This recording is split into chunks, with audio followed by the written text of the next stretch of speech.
নিষিদ্ধ ছাত্রলীগের সাবেক নেতারা এখনো যেসব জায়গায় ইউএনও। ত্রয়োদশ জাতীয় সংসদ নির্বাচনকে সামনে রেখে উপজেলা নির্বাহী কর্মকর্তাদের পদায়নে আওয়ামী লীগপন্থী বাদ দেওয়ার কথা থাকলেও তা হয়নি বলে অভিযোগ উঠেছে। ফ্যাসিস্ট আমলে ঢাকা বিভাগের গুরুত্বপূর্ণ জায়গায় দায়িত্ব পালন করা ব্যক্তিরা একই বিভাগে পদায়ন পাওয়ায় মন্ত্রণালয়ের নিরপেক্ষতা নিয়ে উঠেছে প্রশ্ন। জনপ্রশাসন বিশেষজ্ঞরা বলছেন, আমলারা রাজনৈতিক আদর্শ বাস্তবায়নে মনোযোগ দিলে সুশাসন প্রতিষ্ঠা সম্ভব না। আসন্ন জাতীয় সংসদ নির্বাচনকে সামনে রেখে সুষ্ঠু ও নিরপেক্ষ করতে উপজেলা নির্বাহী কর্মকর্তা পদে বড় রদবদল এনেছে অন্তর্বর্তী সরকার। নির্দলীয় ব্যক্তিদের পদায়নের লক্ষ্যে সরিয়ে নেওয়া হয়েছে বিগত নির্বাচনে সহকারী রিটার্নিং কর্মকর্তা হিসেবে দায়িত্ব পালন না করা ৩৬তম ব্যাচের বেশিরভাগ কর্মকর্তাকে।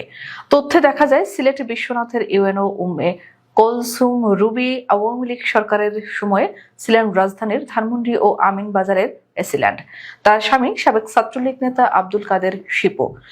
গোলাপগঞ্জে ইউএনও সাক্ষী সেপের স্বামী আওয়ামী লীগের বিজ্ঞান ও তথ্য প্রযুক্তি বিষয়ক কেন্দ্রীয় সদস্য। জাহাঙ্গীরনগর বিশ্ববিদ্যালয়ের ছাত্রলীগ নেতা হওয়ার সুবাদে মোহাম্মদ সালাউদ্দিন আইয়ুবের দীর্ঘদিন পদায়ন ছিল ঢাকার মধ্যে। কেরানীগঞ্জের সাবেক এই এসিল্যান্ড এখন শরীয়তপুরের জামুরার ইউএনও। ঢাকা বিভাগীয় কমিশনারের কার্যালয়ে কর্মরত শিবানী সরকারও পদায়ন পেয়েছেন নারায়ণগঞ্জ বন্দরের ইউএনও হিসেবে।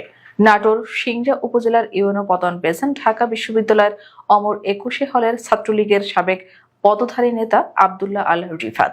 ছাত্রলীগের রাজনীতি করা জালালউদ্দিন ঢাকা ক্যান্টনমেন্ট রাজস্ব সার্কেলের এসিল্যান্ড থেকে ফরিদপুরের ইউএনও। ছাত্রলীগের সাবেক সভাপতি আল নাহিয়ান খান জয়ের বন্ধু ফারজানা ববি মিতু লৌহজংয়ের এসিল্যান্ডে দায়িত্ব পালন করলেও এবার সেখানে গিয়েছেন ইউএনও হিসেবে। বুয়েটে ছাত্রলীগের রাজনীতিতে জড়িত মোহাম্মদ কায়েসুর রহমান পদায়ন পেয়েছেন বেগমগঞ্জ উপজেলায়। এসব পদায়নের জন্য প্রশাসন মন্ত্রণালয়ের একাধিক কর্মকর্তাকে দোষারোপ করেছে July revolutionary alliance. July revolutionary অ্যালায়েন্সের আহ্বায়ক সালেহ মাহমুদ রায়হান বলেন, ইউএনও পদায়ন নিয়ে আমরা যেসব পোস্ট করেছি তার সবগুলোর তথ্য প্রমাণ আমাদের হাতে আছে। বিতর্কিত প্রায় ২০ জনের উপরে পদায়ন হয়েছে। প্রশাসনে এমন অবস্থার জন্য মন্ত্রণালয়ের এপিডি উইংকে দায়ী করেছেন জনপ্রশাসন মন্ত্রণালয়ের সাবেক সচিব এএফএম সুলাইমান চৌধুরী। তিনি বলেন, বর্তমান জনপ্রশাসন মন্ত্রণালয়কে আমি তদবিরের একটা আখড়া হিসেবে মূল্যায়ন করি। আপনি কাজ করতে গিয়ে যখন নিজের এজেন্ডা বাস্তবায়ন করবেন তখন আপনি ধরা খেলেন, পাশাপাশি আপনার এপিডি উইং ধরা খেল, মন্ত্রণালয় ধরা খেল।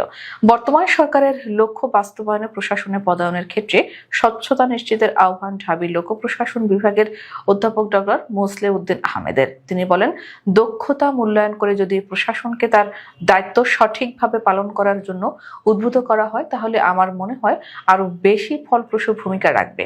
তবে জনপ্রশাসনের এসব ইস্যুতে গণমাধ্যমকে এড়িয়ে চলেন জনপ্রশাসন সচিব।